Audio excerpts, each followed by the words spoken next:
L'été, la population insulaire passe de 5 000 à 25 000 habitants et tout le monde fabrique des déchets. Leur gestion est un vrai casse-tête, surtout depuis l'arrêt de l'enfouissement sur place il y a 8 ans.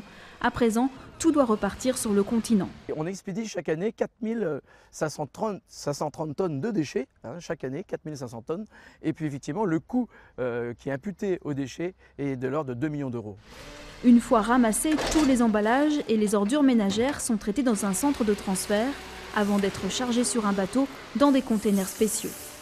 Les ordures ménagères, on les met en balles et on les enrubane, c'est-à-dire qu'on met un film de plastique autour de l'ordure ménagère pour couper la fermentation, pour faciliter en fait leur export vers le continent. Ça prend combien de tonnes alors ?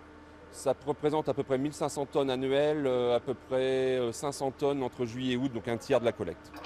Depuis 3 ans, pour faciliter la gestion des déchets des touristes, des containers nouvelle génération sont installés près du port. Coût d'achat pour la commune, 100 000 €. Les jours de collecte ne correspondent pas toujours avec les départs de bateaux. Donc pour répondre justement à ces départs de bateaux et permettre à tout à chacun de pouvoir déposer leur sac d'ordures ménagères, nous avons mis en place sur notre territoire des compacteurs solaires qui sont en nombre de 2. L'objectif de la municipalité est clair, inciter les habitants à l'année et les résidents secondaires à réduire au maximum leurs déchets, car ça coûte cher, 30% de plus que sur le continent par tonne traitée.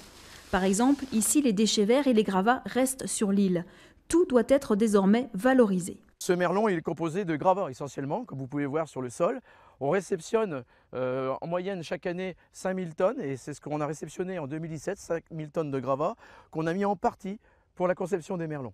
La poubelle jaune pour tout ce qui est emballage. L'Île-Dieu a mis en place il y a un an la redevance incitative et ça marche. Les poubelles d'ordures ménagères se sont allégées de 133 tonnes.